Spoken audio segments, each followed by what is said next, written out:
नमस्कार. शेतकरी बंधू भगिनींनो, कृषी दर्शन कार्यक्रमामध्ये मी विनय कुमार आवटे आपलं स्वागत करतो. मित्रहो, आपल्या सगळ्यांना कल्पना आहे की आपण सर्वजण कोविड-19च्या त्रासाने त्रस्त आहोत. कारण ह्या कोविड-19 मुळे जवळपास मार्च महिन्यातला लॉकडाऊन आता ऑगस्ट महिना आला तरी देखील संपण्याची चिन्ह ही आपल्या निदर्शनास येत नाहीत. किंबहुना अजून किती कालावधीपर्यंत चालेल हे देखील आपल्याला कळू शकत नाही. केवळ आपला भारत देशच नाही तर जगातले समस्त सर्व देश जे आहेत ते ह्या लॉकडाऊनच्या प्रक्रियेतून किंवा कोविड-19च्या समस्येमुळे हे त्रस्त झालेले आहेत. या समस्येच्या मुळाशी जे आहे ते मानव आणि निसर्ग याच्यातला विसंवाद किंवा एक संघर्ष आपण म्हणूया अशा प्रकारे आहे. केवळ कोविड-19 हे त्याचं एक उदाहरण आहे. परंतु आता आपण नजीकच्याच भूतकाळामध्ये जर बघितलं तर निसर्गासारखं वादळ येऊन गेलं की जे एका दिवसामध्ये आपली कोकण किनारपट्टी उद्ध्वस्त करून गेलं. पूर्वी भयान वादळ झालं. अनेक ठिकाणी उष्माघातामुळे लोकांचे मृत्यू होत आहेत. काही ठिकाणी थंडी खूप मोठ्या प्रमाणात पडते. बर्फवृष्टी अवकाळी होते. अतिवृष्टी, अवर्षण अशा विविध समस्यांना मानवाला सतत सामोरं जावं लागतंय. आणि ह्या समस्यांची वारंवारता जी आहे ती वाढत चाललेली आहे. आणि त्याचं कारण आपण क्लायमेट चेंज या घटकाशी आपण ते जोडत आहोत. नक्की क्लायमेट चेंज या घटकाशी जोडत असताना क्लायमेट चेंजच्या मुळाशी काय आहे तर त्याच्या क्लायमेट चेंजच्या मुळाशी निसर्गाचं संवर्धन आहे. म्हणून मित्रहो, आज आपण चर्चेसाठी जो महत्त्वाचा विषय घेतला आहे तो असा आहे, वृक्ष संवर्धन, पर्यावरण रक्षण व जैवविविधतेचे जतन काळाची गरज. मित्रो, ह्या महत्त्वपूर्ण विषयाच्या संदर्भामध्ये चर्चा करण्यासाठी आपल्या इथं स्टुडिओमध्ये जे तज्ज्ञ उपस्थित आहेत त्यांचा आपण परिचय करून घेऊयात. पहिले तज्ज्ञ आहे डॉक्टर दिनेश कुमार त्यागी. त्यागी सर, नमस्कार. नमस्कार. मित्रहो, डॉक्टर दिनेश कुमार त्यागी हे भारतीय वन सेवेतील अधिकारी असून ते महाराष्ट्र राज्याच्या सामाजिक वनीकरण विभागाचे प्रमुख म्हणून आहेत. प्रधान मुख्य वनसंरक्षक असं त्यांचं पदनाम आहे. 1987 साली त्यांनी भारतीय वन सेवेच्या माध्यमातून हे संपूर्ण जंगलाच्या परिसंस्थेमध्ये प्रवेश केला आणि आज जवळपास 33 वर्षाची सेवा त्यांची ह्या वन विभागामध्ये विविध पदांवर विविध ठिकाणी झालेली आहे. आणि ही सेवा बजावताना त्यांनी जे काही वैशिष्ट्यपूर्ण काम केलेलं आहे किंवा गौरवपूर्ण काम केलेलं आहे त्याच्याबद्दल विविध पुरस्कारांनी देखील त्यांना गौरवण्यात आलेलं आहे. त्यातले सगळ्यात महत्त्वाचे असे जे पुरस्कार आहेत त्यामध्ये आहे महाराष्ट्र शासनामार्फत सन 2002 साली देण्यात आलेला फॉरेस्ट मॅनेजमेंट अर्थात वन व्यवस्थापनाच्या संदर्भातलं सुवर्णपदक, गोल्ड मेडल. त्याचबरोबर शहापूर तालुका भूषण पुरस्कार, चतुर्वेदी पुरस्कार जे देहरादूनची इंडियन फॉरेस्टर म्हणून संस्था आहे त्या संस्थेच्या माध्यमातून देण्यात आला. त्याचबरोबर नॅशनल टायगर कन्झर्वेशन अथॉरिटी त्याच्या माध्यमातून award for excellence in village location and rehabilitation in MTR तर असा पुरस्कार आहे. आणि 2018 साली त्यांना अमृतवेल गव्हर्नन्स पुरस्कार देखील देण्यात आला. त्यांचं अजून वैशिष्ट्यपूर्ण कामगिरी म्हणजे त्यांनी एक पुस्तक लिहिलेलं आहे आणि पुस्तक आहे pharma forestry field guide to medicinal plants. आपल्या सगळ्यांना माहिती आहे की वनौषधींचं महत्त्व किती आहे. आपण कोरोनाच्या कालावधीमध्ये देखील भीमसेनी कापूर किंवा विविध प्रकारचे काढे असे येतात. कुठून येतात हे काढे? हे सगळं वनातून जे आहे विविध जरी बुटी याच्या माध्यमातून ते येतात. आपला आयुर्वेदाचा इतिहास 5000 वर्ष जुना आहे. हा संपूर्ण आयुर्वेदामध्ये आहे. किंवा लक्ष्मणाला ज्यावेळेस बाण लागला तर त्यावेळेस आपला हनुमान देखील द्रोणगिरी पर्वत घेऊन आला. हे सगळं वनौषधींचं भांडार आहे आणि हे भांडार ही आपली खरी संपत्ती आहे आणि ते पुस्तक रूपाने आणण्याचं काम सरांनी या ठिकाणी केलेलं आहे. विविध राष्ट्रीय पातळीवरच्या जर्नल्समध्ये त्यांचे 11 असे रिसर्च आर्टिकल जे आहेत संशोधनपर लेख ते प्रकाशित झालेले आहे. असं बहुमोल व्यक्तिमत्व आज आपल्याला या विषयाच्या संदर्भामध्ये माहिती देण्यासाठी या ठिकाणी उपस्थित आहे. आपण पुन्हा एकदा त्यांचं या ठिकाणी स्वागत करूयात. आपले दुसरे तज्ज्ञ आहेत श्रीयुत रंगनाथ नाईकडे. नाईकडे साहेब, नमस्कार. नमस्ते. मित्रहो, श्रीयुत रंगनाथ नाईकडे हे देखील भारतीय वनसेवेतील अधिकारी असून ते सामाजिक वनीकरणच्या पुणे विभागाचे प्रमुख अर्थात वनसंरक्षक म्हणून काम पाहतात. त्यांची देखील 33 ते 34 वर्ष शासकीय सेवा झाली आणि या सेवेमध्ये त्यांनी मुंबई, नाशिक, गडचिरोली, चंद्रपूर, मेळघाट, कोल्हापूर, पुणे अशा विविध ठिकाणी वैशिष्ट्यपूर्ण सेवा केलेली आहे. आणि त्यांची विशेष ओळख म्हणजे त्यांना लोकांबरोबर जो संपर्क आहे तो अत्यंत चांगला राखता येतो आणि अत्यंत सोप्या बोलीभाषेमध्ये जे आहे ते हे ज्ञान जे आहे ते लोकांपर्यंत नेण्याचा प्रयत्न करत असतात. अनेक ठिकाणी एवढे मोठे अधिकारी असून देखील ते कीर्तनं करतात याच्यामध्ये. त्याच्यामुळे वन विभागामध्ये त्यांना हभप म्हणजे हरिभक्त परायण रंगनाथ नाईकडे म्हणून देखील ओळखलं जातं.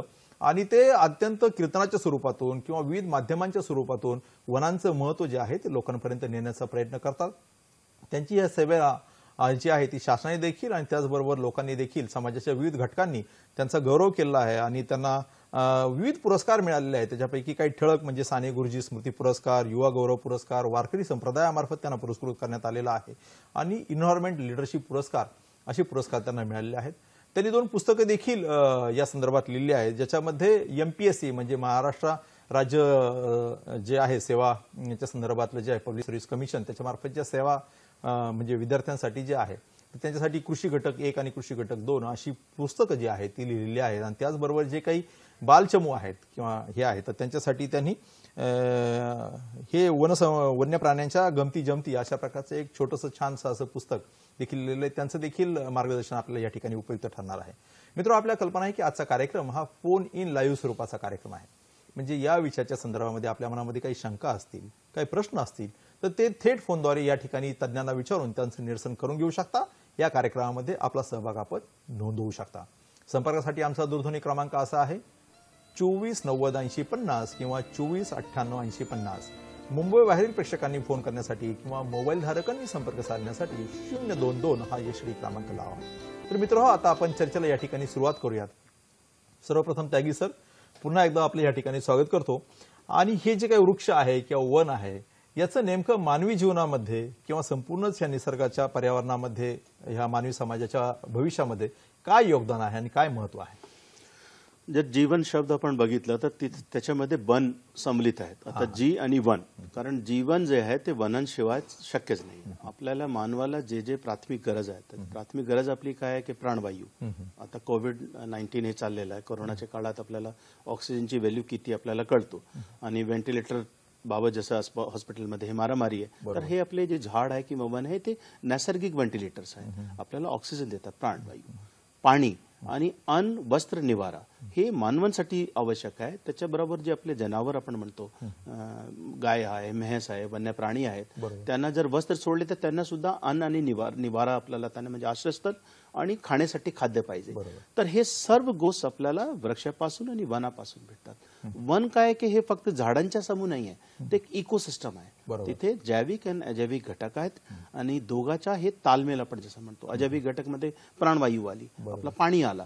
तर हे जे जे आपली आवश्यक गोष्ट आहे जगण्यासाठी, जीवनसाठी, ते आपलं जीवन असेल, मानवाचं जीवन असेल किंवा इतर जे सजीव सृष्टी आहे या पृथ्वीवर त्यांचं जीवन असेल, त्यांना वन आणि वृक्ष आवश्यक आहे. बरोबर.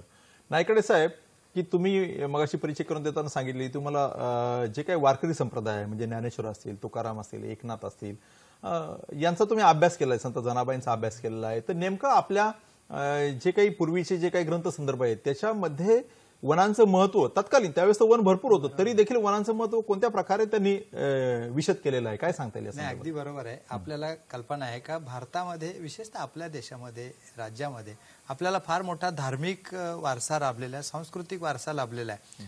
विशेषतः जर आपण फार पाठीमागे न जाता पाहिलं, ज्ञानेश्वर महाराजांपासून जरी पाहिलं आपण, ज्ञानेश्वर महाराजांनी का माऊलींनी त्यांच्या ज्ञानेश्वरीमध्ये अनेक अभंगांमध्ये खूप सुंदर वर्णन केलेलं आहे. इव्हन त्यांनी म्हटलेलं आहे, पहा म्हणजे वृक्षाची तुलना त्यांनी कशी केलेली आहे, मातेबरोबर केलेली आहे. म्हणजे जो कांडावया घाव घाली जरी लावणी जायाने केली, वृक्ष दे सावली माते जैसा का समान, दोघांनाही ते सावली देतो. म्हणजे जो वृक्ष तोडायला आलेला आहे त्याला देखील तो सावली देतो आणि ज्यांनी पाणी घातलेलं आहे त्याला देखील तो सावली देतो. संत तुकारामांचं उदाहरण घेतलं आपण, तुकाराम महाराजांचं, जगद्गुरूंचं, तर त्यांनी वृक्षांचे अनेक अभंगातून त्यांनी वर्णन केलेलं आहे का वृक्षवल्ली आम्हा सोयरे वनचरे, पक्षी सुसोरे आळविती. आता तुम्ही कोविडचा उल्लेख केला, तुम्ही कोविडचा उल्लेख केलेला तुकाराम महाराजांनी त्यावेळेस सांगितले, येणे सुखे रुखे एकांताचा वास, म्हणजे नाही गुण दोष अंगा येते. म्हणजे एकांतात जर राहिला तुम्ही, क्वारंटाईन जर झालात तर तुम्हाला कुठल्या प्रकारचे दोष तुम्हाला लागणार नाहीत. कबीरांचं जर उदाहरण घेतलं तर कबीरांनी सुंदर वर्णन केलंय का रस्त्याच्या साईडला किंवा रस्त्याच्या दुतर्फा आपण वृक्ष लागवड करतो. ही वृक्ष लागवड करत असताना कोणते वृक्ष लावेत? आता त्यांनी खजुराचं एक प्रतिकात्मक उदाहरण दिलेलं आहे का बडा हुआ तो क्या हुआ पेड़ खजूर, पांथस्थ को नाही छाया फळ लागे बहुत दूर. म्हणजे खजुराचं झाड फक्त गोड फळे देते म्हणून आपण लावायचं नाहीये, तर ते पांथस्थला म्हणजे येणाऱ्या जाणाऱ्या वाटसरूला ते सावली पण देत नाही आणि त्याची जर फळं काढायची ठरली तर अतिशय उंचावर असतात. असे प्रबोधनात्मक जे आहे ना अनेक उदाहरणं आपल्याला दाखले देता येतील. एकनाथ महाराजांचं उदाहरण घ्या का अतिथी आली या वृक्षापाशी वंचनार्थू न करीत अयाशी. एखादा अतिथी जर वृक्षाच्या जवळ आला तर त्याचं पान, फळे, फूल, त्याची साल, त्याचं मूळ, प्रत्येक गोष्ट तो त्या अतिथीला देत असतो. म्हणजे दाता जो म्हणतो ना वृक्ष, तो फार मोठा आहे. म्हणून आपल्या परमार्थामध्ये किंवा संस्कृती म्हटलं जातं का नशे राऊळी नशे मंदिरी, देव आहे वृक्षाची अंतरी. म्हणजे भगवंत कोणी पाहिला का माहित नाही, वृक्षाच्या रूपाने तो आपल्याला जन्मापासून मृत्यूपर्यंत साथ देत असतो. असं खूप मोठं हेरिटेज आहे. अनेक आहे, महाभारतात आहे, भगवद्गीतेत आहे, अनेक उदाहरणं सांगता येतील तशी. बरोबर, खूपच छान. जी नमस्कार. नमस्कार सरजी. आपला प्रश्न विचारा. सरजी आमच्याकडे बेमडा प्रस्तुत आहे. हा, बेंबळा प्रकल्प आहे, हा बेंबळा बेंबळा, प्रकल्प हा. आहे. हा बरोबर आमच्या गावात हा त्या ठिकाणी अशोक आणि पडीक शेत जमीन आहे अशी. हा बरोबर. त्या ठिकाणी आम्हाला जरासे काही असं म्हणजे वन संवर्धन करायचं होतं, तर त्यासाठी काही असं अनुदान वगैरे काही आहे का बा? नाही आहे ना. सर अत्यंत चांगला प्रश्न आहे की त्या ठिकाणी बेंबळा प्रकल्प आहे, पडीक जमीन आहे, तर त्या ठिकाणी वन लावायची आहे, तर त्याच्या संदर्भात काही प्रोत्साहनपर योजना किंवा कशा पद्धतीने त्यांना मदत होऊ नाही, शकते? जमिनीची मालकी कुणाची ते विचारायला लागेल. हा हे सुरेशजी, हे जमीन कोणाची आहे? ते मालकी आहे की सामूहिक आहे? सर विषय शासनाची आहे. शासनाची? गावठाणाची जमीन किंवा कोणत्या विभागाची? तर हे ग्रामपंचायत मार्फत किंवा सामाजिक वनीकरण मार्फत आपण तिथे वनीकरण करू शकतो. ग्रामसभेचा ठराव घेऊन नक्की करू शकतो. आणि मनरेगा जी आपली योजना आहे त्याच्या अंतर्गत आपण तिथे वनीकरण करू शकतो. तुम्ही आपल्या ग्रामपंचायत किंवा आपलं जे सामाजिक वनीकरण के तिथे अधिकारी असेल, वन परिक्षेत्र अधिकारी किंवा सहाय्यक वन संरक्षक किंवा विभागीय वन अधिकारी जे यवतमाळला बसतात, त्यांच्याशी संपर्क साधून आपण वनीकरण करू शकतो. आणि त्यामध्ये ग्रामस्थांना ज्या प्रजाती हव्या आहेत त्या प्रजाती आपण, ज्या 34 प्रजाती आहेत त्या 34 प्रजातींपैकी सर्व प्रजाती आपण तिथे लागवड करू शकतो. म्हणजे ग्रामपंचायतीला उत्पन्नाचं साधन पण निर्माण होईल आणि तिथे चांगली हिरवाई पण निर्माण होईल. काय हरकत नाही, नाही. अत्यंत चांगलं आहे. आणि मला तर वाटतं की जसं सरांनी सांगितलं, सामाजिक वनीकरण विभागाच्या मार्फत लागवडीच्या योजना आहेत आणि जी मनरेगा आहे म्हणजे महात्मा गांधी राष्ट्रीय ग्रामीण रोजगार हमी योजना, त्याच्यामध्ये बिहार पॅटर्न नावाचा प्रकल्प आहे जो ग्रामपंचायतच्या माध्यमातून घेता येऊ शकतो, ज्या ठिकाणी झाडांसाठी खड्डे खोदणे, झाडं आणणे, त्याचं 3 वर्षापर्यंत त्याला पाणी घालणे, आंतरमशागत करणे, ह्या सगळ्यासाठी देखील पैसा जो आहे तो ग्रामपंचायतला मिळू शकतो. सुरेशजी, मला वाटतं अत्यंत चांगला प्रश्न तुम्ही ताबडतोब या ठिकाणी विचारलात आणि कार्यक्रमात सहभाग घेतलात, त्याबद्दल धन्यवाद. मित्र हो, या विषयाच्या संदर्भात आपण यापुढे अशीच माहिती घेणार आहोत. तत्पूर्वी पुढे जाण्याआधी घेऊया एक अल्पशी विश्रांती.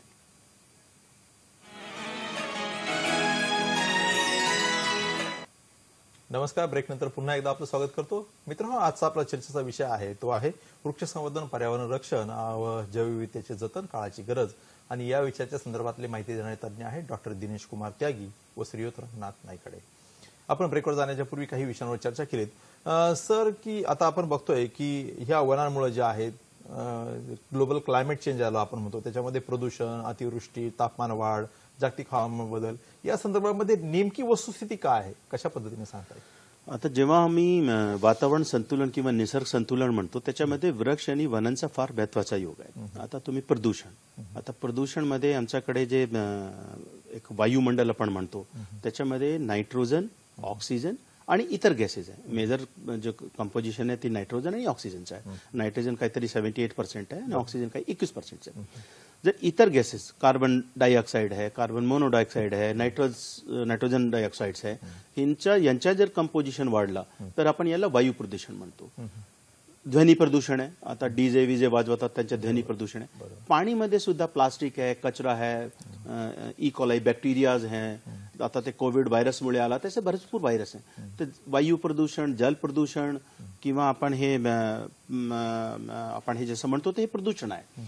वातावरणामध्ये जसं आपण हे म्हणतो की अतिवृष्टी, आता पूर, पाऊस झाला तर पूर, कारण आमच्याकडे जे पाणथल म्हणतो आपण, वेटलँड्स म्हणतो, ते कमी झाले. प्रत्येक गावात एक तलाव होता, प्रत्येक गावात एक आपण जोड म्हणत होते, ते संपलेले आहे. आता पाणी जाणार कुठे, निघणार कुठे, आणि झाला तर साठा कुठे होणार? ते हे पूर, अतिवृष्टी झाली तर पूर, आणि दुष्काळ, कारण पाणी नाही आलं तरी दुष्काळ. त्यांच्याच कारण असं आहे की आमचे पाणथल कमी झालेले, आपले तलाव कमी झालेले.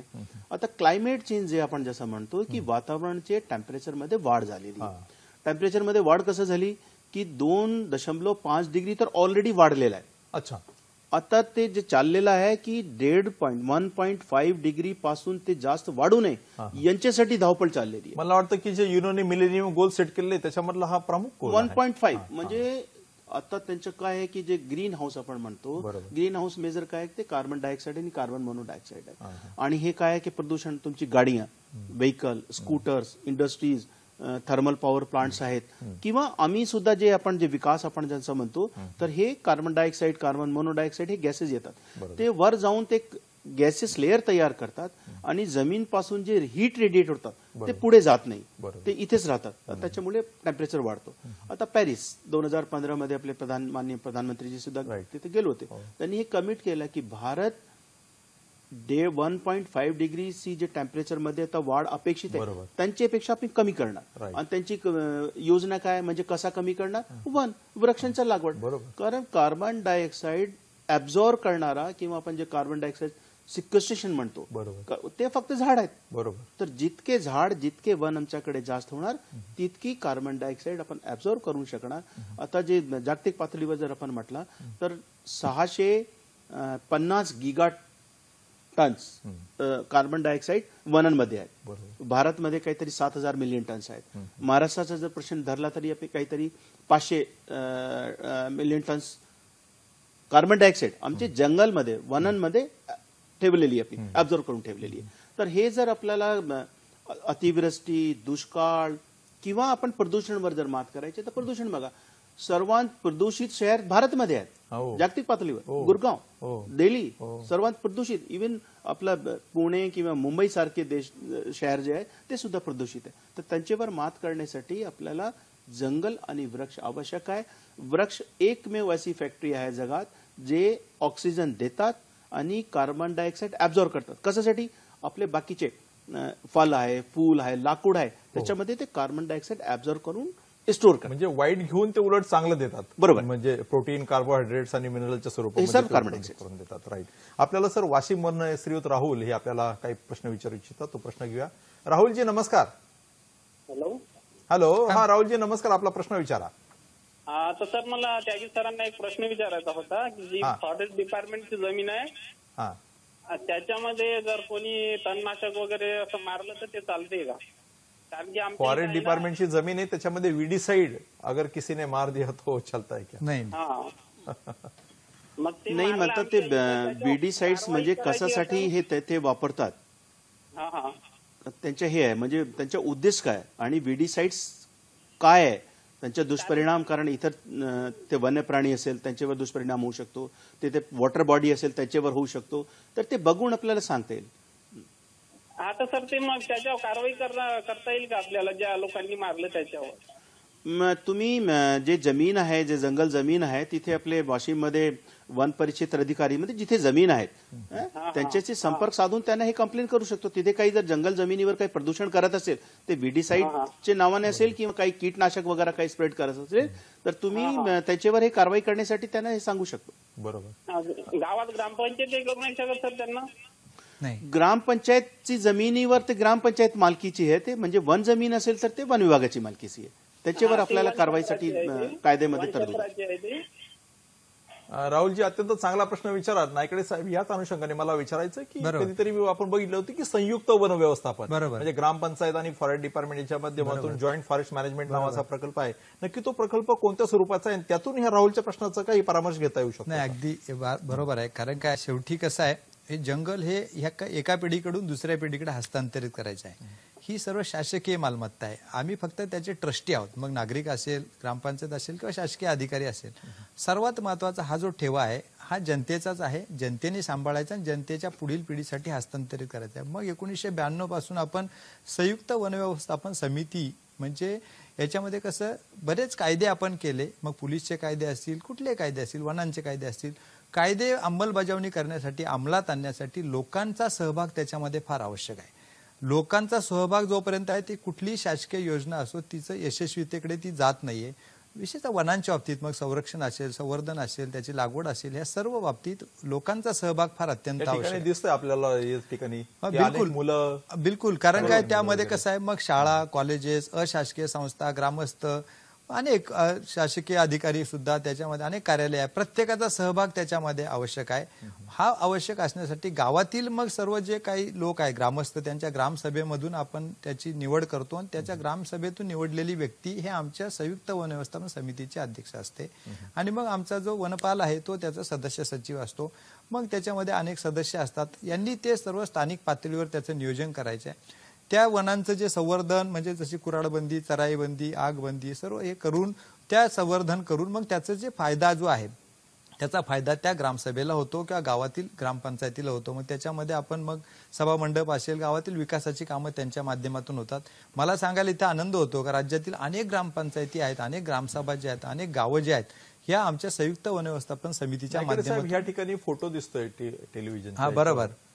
हा नक्की म्हणजे हे गाव आणि वनाधिकारी यांच्यातलंच हा जो फोटो आहे हा विशेषतः कसा आहे, वनांचं महत्व त्याचबरोबर मानव वन्यजीव संघर्ष जो आहे ना याच्या अनुषंगाने आणि वनांचं महत्व सांगण्याच्या अनुषंगाने. आता काय झालेलं आहे, वनांचा अधिवास कमी झाल्यामुळे वन्यजीवांचा अधिवास कमी झाला, त्यामुळे वन्यजीव बाहेर यायला लागले. मग जनतेचं कसं सहअस्तित्व जे आहे का वन्यजीव आणि मानव हे दोघे जण सहजीव अस्तित्व करून कसं जीवन जगता येईल त्या पद्धतीचा ते एक कन्व्हिनियन्स किंवा लोकांना सांगण्याचा तो एक आमच्या वन अधिकाऱ्यांचा प्रयत्न आहे.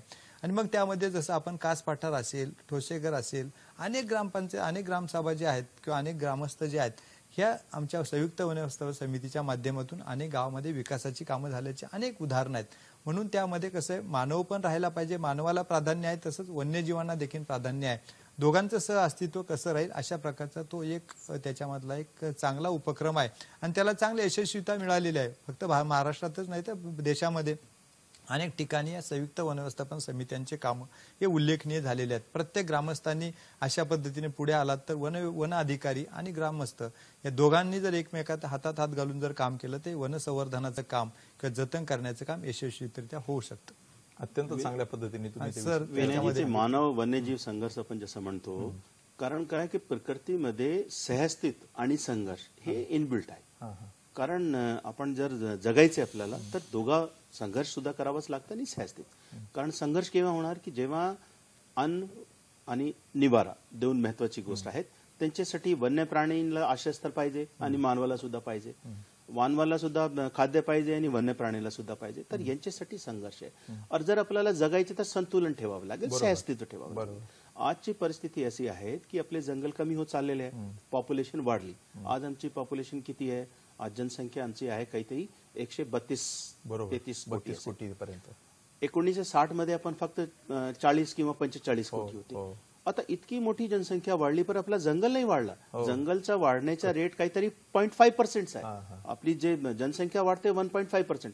आणि याच्यामध्ये जर आपण जनावरची संख्या जर ऍड केली, भारतमध्ये काहीतरी 20 कोटी गाय आहे, म्हैस आहे किंवा घोडे वगैरे हे आपण जसं म्हणतो, तर हे धरलं तर आमच्याकडे जे लँड रिसोर्सेस आहे किती आहे जागतिक पातळीच्या, आपण आमच्याकडे फक्त 2.4%. जंगल किती आहे 1.5% आहे. म्हणजे 1.5% जंगलवर 2.4% जमिनीवर 15% आपली जनसंख्या आणि त्याच्यामध्ये 15% आपण जनावरची संख्या जोडली ते जगायचे. तर याला संघर्ष होणार, कारण रिसोर्सेस कमी आहे. रिसोर्स कमी असेल तर संघर्ष होणार आणि आपल्याला जगायचे तर संतुलन ठेवावं लागेल, सहअस्तित्वाचं. शाश्वततेसाठी संतुलन अत्यंत महत्वाचं आहे. हा अत्यंत चांगला संदेश या दोन्ही तज्ञांनी आपल्याला याच्या ठिकाणी दिलेला आहे. मित्र, या विषयाच्या संदर्भामध्ये आपण अशी चर्चा पुढेही चालू ठेवणार आहोत. तत्पूर्वी पुढे जाण्याआधी घेऊया एक अल्पशी विश्रांती.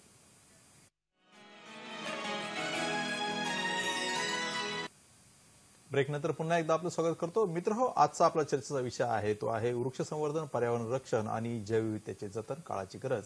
आणि माहिती देणारे तज्ञ आहे डॉक्टर दिनेश कुमार त्यागी व श्रीयुत रंगनाथ नाईकडे. त्यागी सर, की आपण राज्याच्या सामाजिक वनीकरण विभागाचे प्रमुख आहात.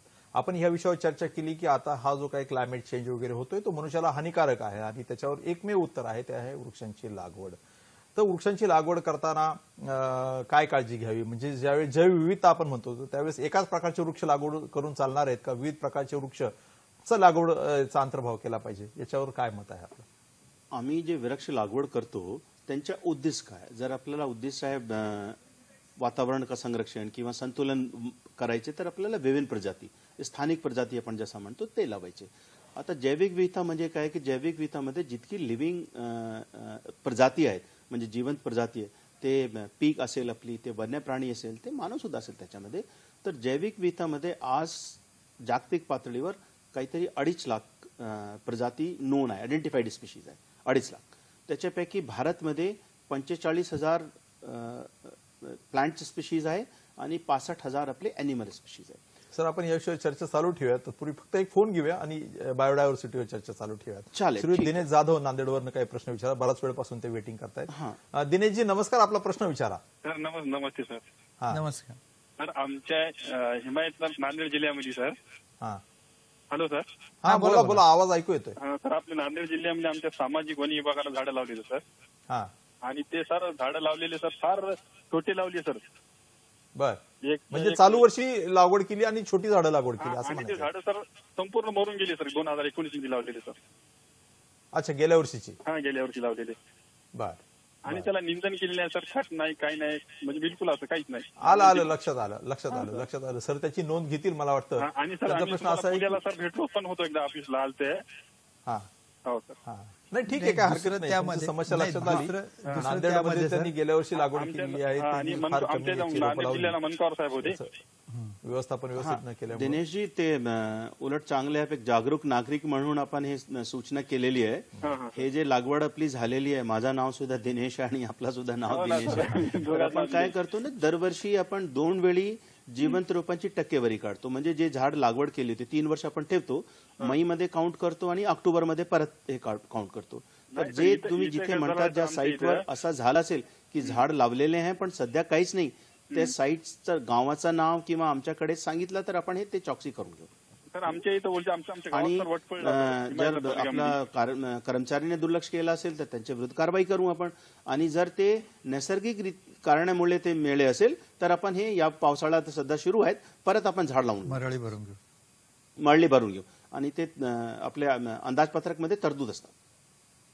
मला वाटतं की दिनेशजींनी प्रश्न विचारला आणि अत्यंत जागरूकता आहे या प्रश्नातून. आपल्याला लक्षात येतं की लोक खूप जागरूक आहेत. सर, आपण बायोडायव्हर्सिटीच्या संदर्भामध्ये चर्चा करत होतो. आता जैविक विविधता काय की आपले जे जंगल आहे ते जैविक विविधताचे आपण स्टोर हाऊस म्हणतो.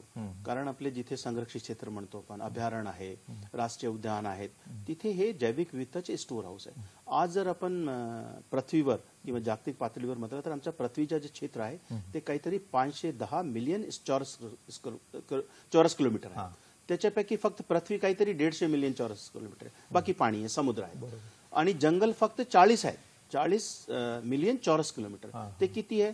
कुल पृथ्वीच्या काहीतरी 25-26% आहे. आपल्याला पाहिजे किती? 33%. कारण आमची जे राष्ट्रीय धोरण आहेत, नॅशनल फॉरेस्ट पॉलिसी आपण म्हणतो, त्यांच्या अनुषंगाने 33%. आणि जागतिक पातळीवर आपल्याला प्राकृतिक संतुलन किंवा वातावरण संतुलन तयार करण्यासाठी 33% जंगल पाहिजे आहेत. आपल्याकडे जागतिक पातळीवर 26%. आणि 26% कशासाठी आहे की 193 देशापैकी 70% जंगल फक्त 10 देशामध्ये आहे.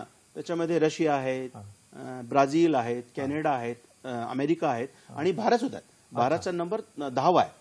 कारण आमच्याकडे काहीतरी 7 लाख चौरस किलोमीटर जंगल आहेत. महाराष्ट्रामध्ये 64,000 चौरस किलोमीटर जंगल आहेत. पण ते 21-22% आहे. आपल्याला पाहिजे 33%. इतकी मोठी वाढ करण्यासाठी, कारण जंगल नाहीये तर आपली जैविक विविधता टिकू शकत नाही. आज जैविक विविधता संबंधी अशी प्रॉब्लेम आहे की आपली इंटरनॅशनल पातळीवर एक आपण रेड डेटा बुक म्हणतो, हिंदुस्थानमध्ये सुद्धा रेड डेटा बुक, की जे प्रजाती नामशेष होण्याच्या मार्गावर आहे त्याच्यामध्ये आपण ते लिस्ट करतो.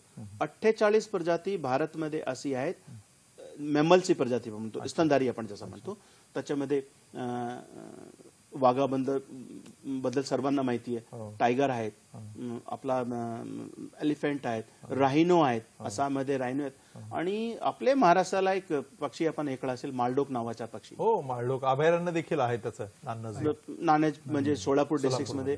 आता त्यांची संख्या पूर्ण भारतमध्ये किती येते मालडोक पक्षीची?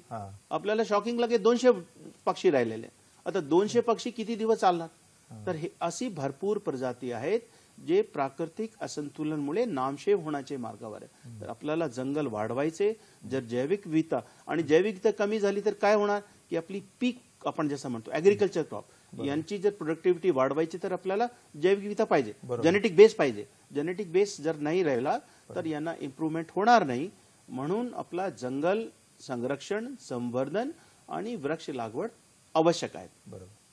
आता ही वृक्ष लागवड तर आपल्याला गरजेचीच आहे, पण याच्यामध्ये लोकांचा सहभाग आणि त्याच्यामध्ये शासनाचं सहकार्य याच्या संदर्भामध्ये काही योजना आहेत का ज्याच्यामध्ये लोकांना त्याची मदत होऊ शकते? लोकांमध्ये जागृती आहे, त्यांना करायचं आहे, पण शासन कशा पद्धतीने त्यांना मदत करू शकतं किंवा लोकांनी काय करणं अपेक्षित आहे, काय सांगता येईल? नाही, चांगला आहे प्रश्न. कारण काय, फक्त हे जे वृक्ष लागवड जी आहे ही फक्त वन विभाग किंवा सामाजिक वनीकरण विभागापुरती सीमित नाहीये. तर त्यामध्ये प्रत्येक मानवाचा किंवा प्रत्येक नागरिकाचा त्यामध्ये उत्स्फूर्त सहभाग, नुसता सहभाग नाही, उत्स्फूर्त सहभाग असावा. म्हणून शासन देखील त्याला आणखीन प्रोत्साहन देते. आता आपल्याला कल्पना अशी, आता सध्या जून पासून म्हणजे 15 जून पासून तर सप्टेंबर अखेरपर्यंत आपण वन महोत्सव साजरा करतो. जसं आपल्याकडे आंबा महोत्सव, द्राक्ष महोत्सव, अनेक महोत्सव आपण साजरे करतो. मूळ उद्देश महोत्सवाचा असा असतो का त्या हंगामामध्ये ते कार्य घडणं अत्यंत आवश्यक असते. म्हणजे म्हणून आपण हे जून पासून तर सप्टेंबर पर्यंत वन महोत्सव का साजरा करतो? तर या कालावधीमध्ये पाऊस पडलेला असतो, एक वृक्ष लागवडीसाठी सुंदर असं वातावरण निर्माण झालेलं असतं, निसर्ग पण साथ देत असतो. यामध्ये वृक्ष लागवड व्हावी अशा प्रकारचा मुख्य उद्देश असतो. मग या वन महोत्सवामध्ये आपण काय करतो, विशेषतः शासन काय करते, जे काही शाळा असतील, जे काही ग्रामपंचायती असतील, जे शासकीय विभाग असतील, त्यांना आपण विनामूल्य वृक्ष देत असतो प्रोत्साहनात्मक म्हणून. विशेषतः शासकीय विभागाकडे जर त्यांच्याकडे तरतूद असेल, आर्थिक तरतूद असेल तर नाही, पण त्यांच्याकडे जर आर्थिक तरतूद नसेल, त्यांना वृक्ष लागवड करायची इच्छा असेल तर त्यांना आपण विनामूल्य वृक्ष उपलब्ध करून देतो. आता शेतकऱ्यांच्या बाबतीत का इतर ग्रामस्थांच्या बाबतीत आपण काय करतो, एखादं रोप तयार करायला, मग 9 महिन्याचं रोप तयार करायला त्याला काही 20 रुपये 25 रुपये खर्च येत असेल तर आपण ते अल्प दरात म्हणजे 8 रुपयाला वगैरे ते रोप देतो. एखादं जर 18 महिन्याचं रोप, मोठं उंच रोप जर असेल तर त्याला आपण जवळपास 40 रुपयापर्यंत, म्हणजे तयार करायला त्याला 50-60 रुपये 70 रुपयापर्यंत खर्च येतो, ते आपण 40 रुपयामध्ये ते असे अल्प दरात देत असतो. त्याचबरोबर जे नागरिक येतील त्याला आपण रोपं कुठे उपलब्ध होतील, मग त्या रोपवाटिकांमध्ये ती रोपं तयार होतात. त्याचबरोबर आपण प्रश्न विचारला की आता हे अनेक योजना ज्या आहेत, आता हा झाला सर्वसाधारण ग्रामस्थांकरता. शेतकऱ्यांसाठी विशेषतः आपले प्राईम मिनिस्टर आहे, प्रधानमंत्र्यांनी सांगितलं तर how to double the income of farmers, किंवा आपल्याकडे शेतकऱ्यांच्या आत्महत्या असतात. मग शेतकरी हा केंद्रबिंदू मानून, कारण शेतकरी जो आहे हा आपल्या अर्थव्यवस्थेचा कणा आहे, मग हे शेतकऱ्यांना केंद्रबिंदू मानून आम्ही वन विभागाने सुद्धा किंवा सामाजिक वनीकरण विभागाने पुढे सरसावलेलं आहे. आणि शेतकऱ्यांच्या मदतीसाठी आपण अनेक योजना तयार केलेल्या आहेत. त्याच्यामध्ये सर्वात एक चांगली योजना जी आहे 12 एप्रिल 2018ची एक शासन निर्णय आहे. त्या 12 एप्रिल 2018च्या शासन निर्णयामध्ये आपण त्याच्यामध्ये 7-10 उपघटक केलेले आहेत. उपघटक असे केलेले आहे काय, सर्वांना मदत करण्यासाठी आपण न करता आपण जे मोठे शेतकरी आहेत त्यांना तर ते स्वतः स्वयंपूर्ण असतात, पण जे छोटे शेतकरी आहेत विशेषतः त्यामध्ये मग विमुक्त जातीचे असतील, भटक्या जमातीचे असतील किंवा आदिवासी विभाग असतील. खूपच सविस्तर होतं, बरोबर सांगूच या. फक्त एक छोटासा आता कार्यक्रमामध्ये खूप वेळ झालेला आहे, तर आपण थोडासा एक ब्रेक घेऊया आणि ब्रेक नंतर पुन्हा ही जी आहे ही माहिती आपण सरांकडनं घेऊयात.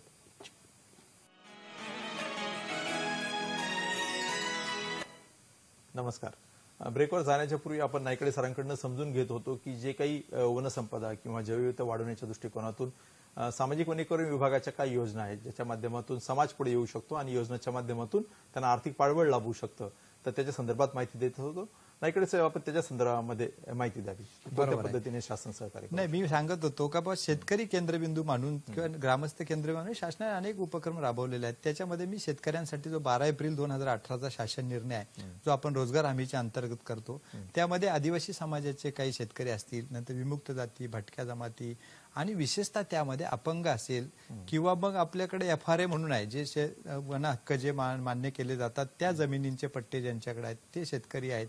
आणि सर्वात महत्वाचं जे शासनाचं धोरण आहे ते आहे, एखादी महिला जर असेल तिच्या महिलेच्या नावावर जे काही 7/12 क्षेत्र असेल त्या महिलेला आधार म्हणून हे सामाजिक वनीकरण विभागामार्फत ह्या शासन निर्णयामध्ये लागवड केली जाते.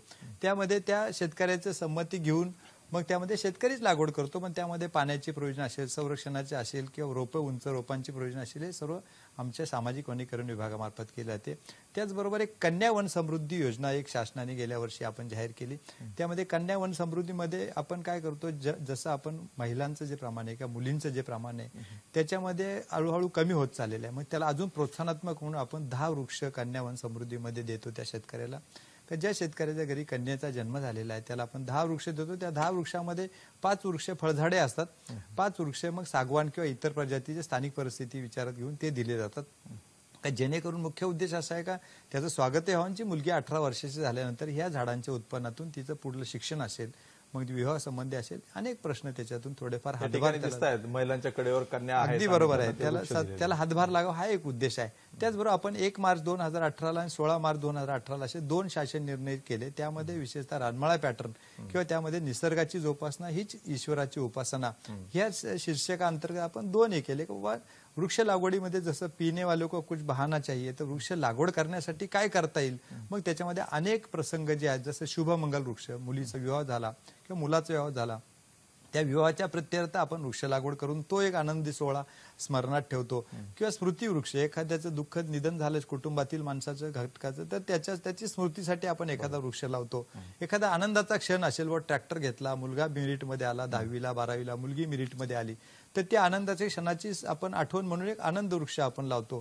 किंवा एखादा कोणी पाहुणा आला गावामध्ये, शाळांमध्ये किंवा ग्रामपंचायतमध्ये, तर अतिथी वृक्ष म्हणून आपण एक त्याच्यामध्ये करतो. अशा प्रकारचा हा शासन निर्णय जो केला तो एक ग्रामीण भागासाठी 16 मार्चला केला, आणि 1 मार्चचा जो शासन निर्णय हा नगर विकास म्हणजे नगर विकास विभागामार्फत आहे. मग त्यामध्ये विशेषतः नगरपालिका, नगर परिषदा, महानगरपालिका त्या क्षेत्रात मला वाटतं की असे विविध आहेत की त्या विविध अनेक माध्यमातून जे आहेत, नाही, आपण बांबूचा लोकांना सहकार्य एक करू शकतो. शासन निर्णय, बांबू मिशन जे आहे, अटल बांबू मिशन जो आहे, तो एक योजना, त्याच्यामध्ये आपण जवळपास 120 रुपये त्या शेतकऱ्याला एका झाडापाठीमध्ये 3 वर्षासाठी देतो. त्याचबरोबर आपण चंदन लागवडचं काल पाहिलं, आयुष मंत्रालय आहे भारत सरकारचं, त्याच्यामध्ये 54,000 रुपये पर एकर त्याला मदत होते. असे अनेक उपक्रम शासनाचे आहेत का त्यामध्ये सर्वांनी वृक्ष लागवड करावी, हा महत्वाचा मला वाटतं की याच्यासाठी लोकांनी पुढे येऊन तिथलं पुढे स्थानिक जो काही वनाधिकारी आहे, बरोबर. सामाजिक वनीकरणचा अधिकारी आहे, त्याच्याबरोबर संपर्कामध्ये राहिलं तर मला वाटतं की त्यांना याची माहिती सविस्तर मिळू शकेल. आपल्याला लातूरवरनं अशोक पाटील म्हणून बराच वेळ ते फोनवर काही प्रश्न विचारायचा आहे त्यांना, तो आपण प्रश्न घेऊया. घ्या. अशोकजी नमस्कार.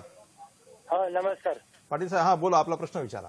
ते काय सर, आपल्या इथं आपल्याला आंब्याची झाडं काही फळझाडं लावायची पुनर्वसन, म्हणजे आपलं नवीन पुनर्वसन गाव आहे, हा त्या ठिकाणी आपल्याला 10-15 एकर जमीन आपल्या इथं शिल्लक आहे, त्यासाठी आपल्याला फळझाडं कुठे मिळतील? जमीन कुणाची आहे?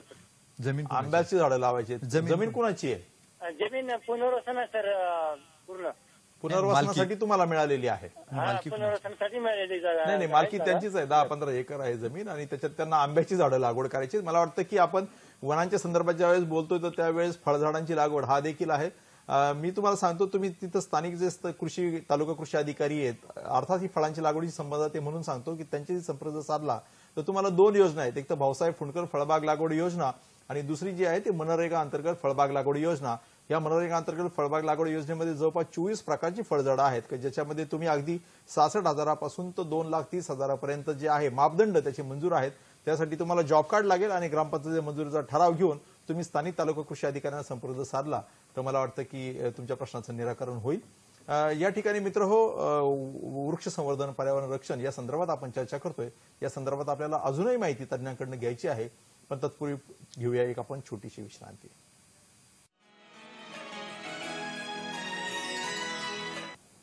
नमस्कार. ब्रेकनंतर पुन्हा एकदा आपलं स्वागत. मित्र, आजचा आपला चर्चा विषय आहे तो वृक्ष संवर्धन, पर्यावरण रक्षण आणि जैवविविधतेचे जतन, काळाची गरज.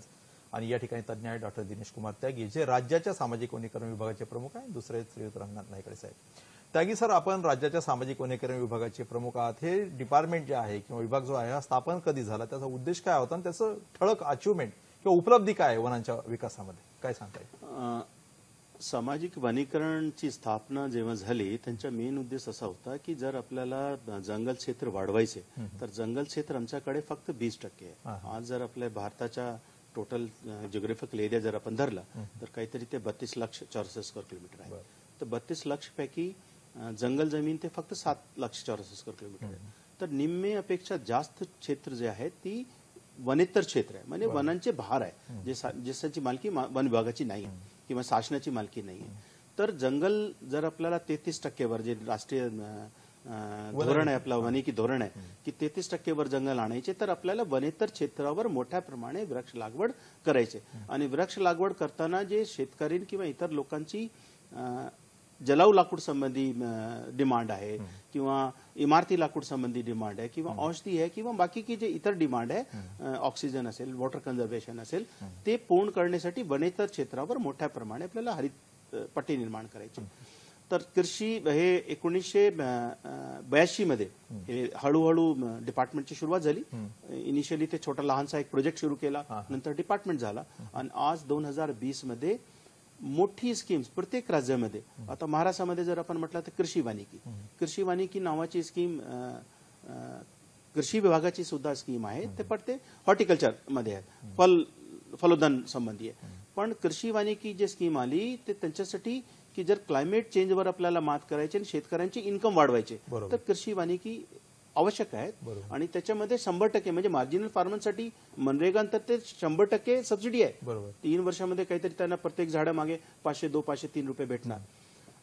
त्याचप्रमाणे आपण एक आता आपला प्रयत्न चालू आहे, शासनाला सबमिट केलेला आहे की कृषी वानिकी धोरण भारत सरकारने ते 2014 मध्ये कृषी मंत्रालयाने धोरण आणलेलं आहे राष्ट्रीय पातळीवर. तर आमचा धोरण राजकीय धोरण महाराष्ट्राच्या कृषी वानिकी धोरणचा एक ड्राफ्ट आपण पाठवलेला आहे. ते लगेच मंजूर झाल्यानंतर ते आपली धोरण सुद्धा होईल.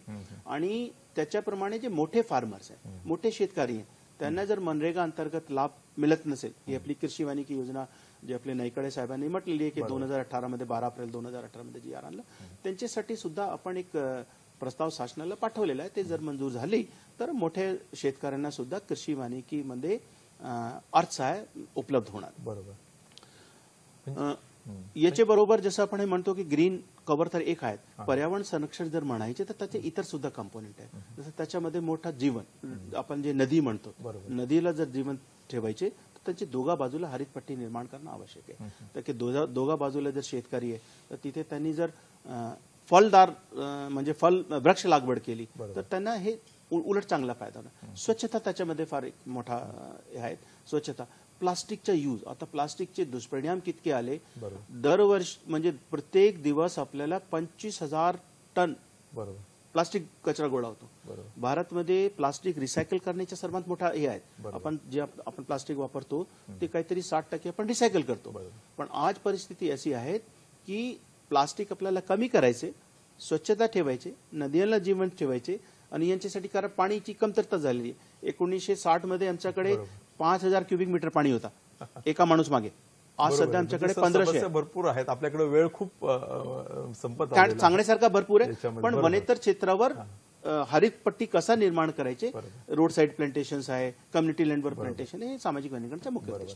मला वाटतं की नायकडे साहेब हा अंतिम प्रश्न आणि अगदी थोडासा आपल्याला वेळ राहिलेला आहे की राष्ट्रीय हरित सेना हा जो संकल्प आहे नक्की काय आहे आणि त्यातल्या महाराष्ट्राची स्थिती काय आहे? नाही, आता राष्ट्रीय हरित सेना शासनाचे अनेक उपक्रम आहे. राष्ट्रीय हरित सेना हा त्यामधला एक भाग आहे. त्याच्यामध्ये जसं विद्यार्थी कोणती योजना असेल किंवा लहानपणात जर त्यांच्या मनावर बिंबवले, त्यांच्या तसे संस्कार केले तर त्याचे यश जास्त होतं. तसंच हे शालेय विद्यार्थ्यांमध्ये हे वृक्ष लागवड, वृक्ष संवर्धन, जैवविविधतेचं जतन हे जर आपण विद्यार्थी दशेत जर आपण त्याच्यावर बिंबवलं तर त्याला जास्त चांगलं पुढल्या पिढीसाठी उपयोग होऊ शकतो. म्हणून राष्ट्रीय हरित सेना राष्ट्रीय प्रोजेक्ट आहे. महाराष्ट्रामध्ये सुद्धा जवळपास 8,000 पेक्षा जास्त शाळांना आपण ते मध्ये समाविष्ट करून घेतलेला आहे. राष्ट्रीय हरित सेना म्हणजे काय, शाळेला प्रोत्साहनात्मक रक्कम देते, विद्यार्थ्यांमध्ये गोडी निर्माण व्हावी आणि विद्यार्थ्यांच्या मार्फत मग हे जे काही वृक्षांचं जतन, वाढ, संवर्धन करावं अशा प्रकारचा मुख्य उद्देश आहे. त्याचबरोबर दुसरे जे अनेक जे आहेत 1926 जसं 1926 हा आपला टोल फ्री क्रमांक आहे. बरोबर आहे, जवळपास संपलेला आहे. त्याच्यामुळे अत्यंत महत्वाच्या विषयावर आपण खूप चांगली माहिती दिली आहोत. मित्र हो, दर गुरुवारी आपण फोन इन लाईव्ह स्वरूपामध्ये कृषी दर्शनच्या माध्यमातून कार्यक्रम घेत असतो.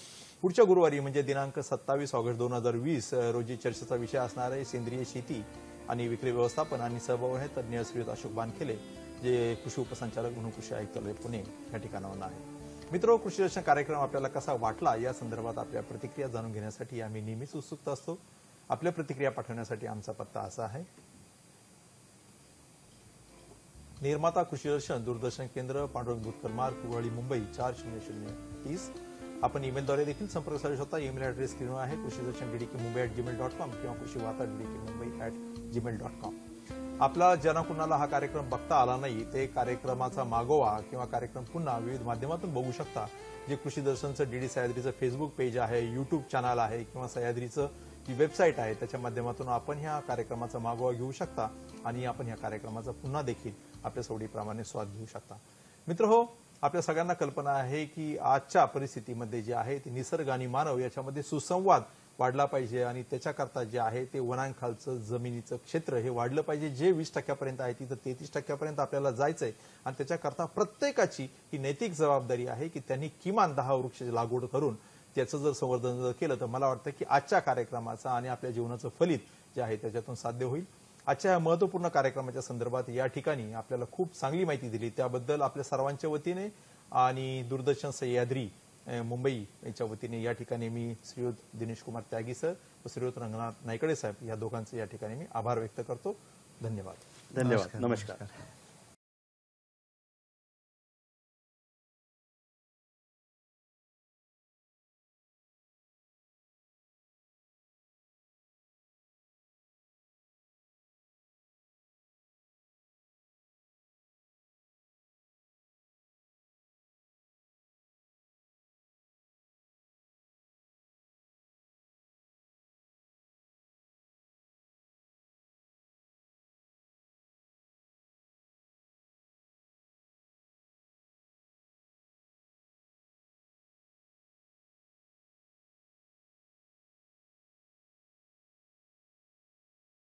आहे.